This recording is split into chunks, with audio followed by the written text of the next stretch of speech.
as you watch, humanity pass by here, one thing you see is not really anything different from car to car. And the new style of car, it's not really interesting or unique. It's very shapeless, amorphous, formless. That car, what's the difference? But underneath this bridge, it's a very fractional amount of people. You've got a different reality. You've got the guys who spray painted all this stuff under here. You got this tag. Call me if you need my help. I don't know what you do. What do you do? I don't know. I don't know who you are. I'm probably not going to call you. That guy. This guy. I don't know. I don't even have time to read this. So there's alternate realities and universes that go on outside of what you're looking at, obviously. There was a time, I'm thinking of the 50s and 60s, where cars were unique from year to year. You had fins on your car, like the Corvair, the 57 Chevy. Very statement-making vehicles. What do we got going on today? Amorphous blob, same old, every single time. Now look at that. That guy stood out because it's green. Got this guy, Vindicate. I don't know if that has to do with the vending machine. It will vindicate Michael from evil doings.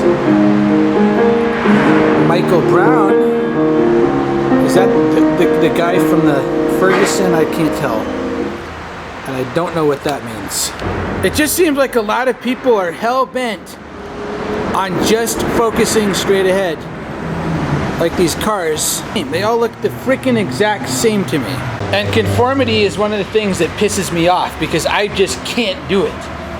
It doesn't mean I'm better. It doesn't mean I'm superior. These people are doing it because everybody else doesn't.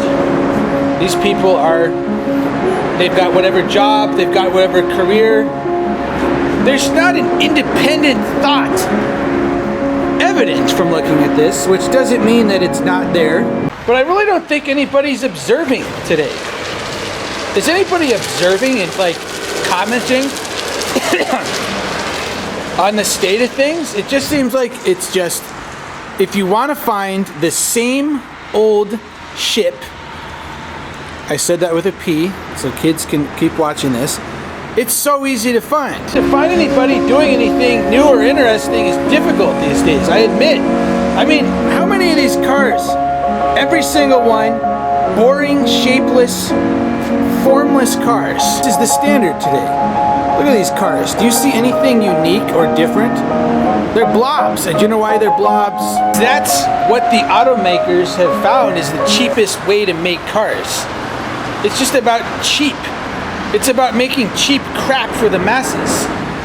And unfortunately, when you subscribe to this, which is what every single person here essentially is doing by having a car that is the exact same as everybody else's, just giving up the top, I'd say maybe 15-20% of your brain and your emotional scale. You're definitely able to be content and to not think about things, but you're giving up being really enamored with life at some point. It's just not possible. It's not possible to feel the real rush of things when you're the same and doing the same thing everybody else is doing. These are things I think about as I'm out here is this is a mental concept that is of a grand scale. Whether or not, a million people watch this or not is irrelevant. Do we conform or not? Because not conforming means that you're here. This is a lonely place. It's dirty. It's not that fun because I'm by myself and I'm not getting recognition. Being underneath this bridge, there's a chance, possibly, that I could get something better and something, more interesting. Because down here, as you look down here, yes, these people are they're gonna eat, they're gonna do their thing, they're gonna watch CNN. People aren't gonna be thriving. But But that said, I don't know if you can say I'm thriving. I'm under this really dirty overpass where when you sit down, you're covered with dirt. And I don't know why overpasses are like this, but this dirt is this fine dirt that will get in everything that you're wearing. It will inundate your outfit. They're just the kind of moral quandaries that, no one ever comes up with an answer to this stuff. But you wonder about it. Do I want to join that crowd driving the amorphous, retarded looking cars, or do I want to stay under here? I mean, it's difficult. There's not an answer to this. It's something you got to think about if you want to take up the train and take up traveling and stuff. It's not popular. This is not popular. There's trains stopped here all the time. There's not people recognizing this. There's not evidence that anyone cares about this. This is not going to get you friends. It's not going to get you acceptance. But on the other hand, do you care?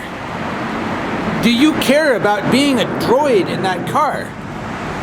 And what it kind of looks like, sometimes I feel like I don't even have a good choice. I want a good, solid choice to make, and it's difficult to make it. These are the things you think about as you're sitting under an overpass for many, many hours waiting for a train, when in this day and age, you could get Amtrak, you could get Megabus, and be to your destination. But I'm still under here.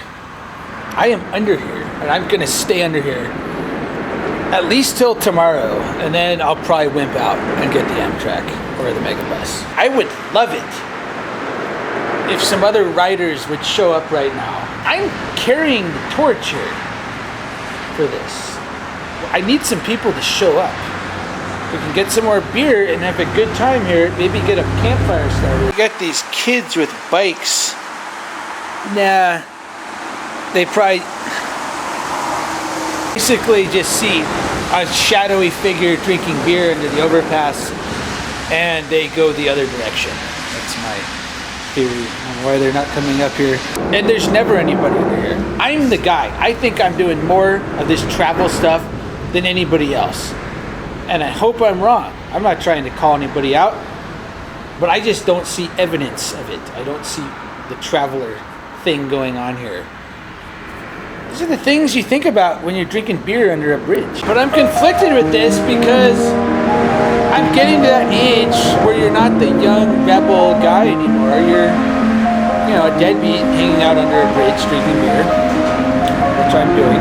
But I'm like, is there a reward for joining? I want to know, is there a reward?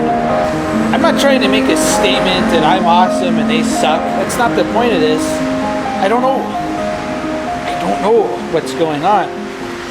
But I think about this. You should know what's going on in my head. I'm conflicted about this. Should I join?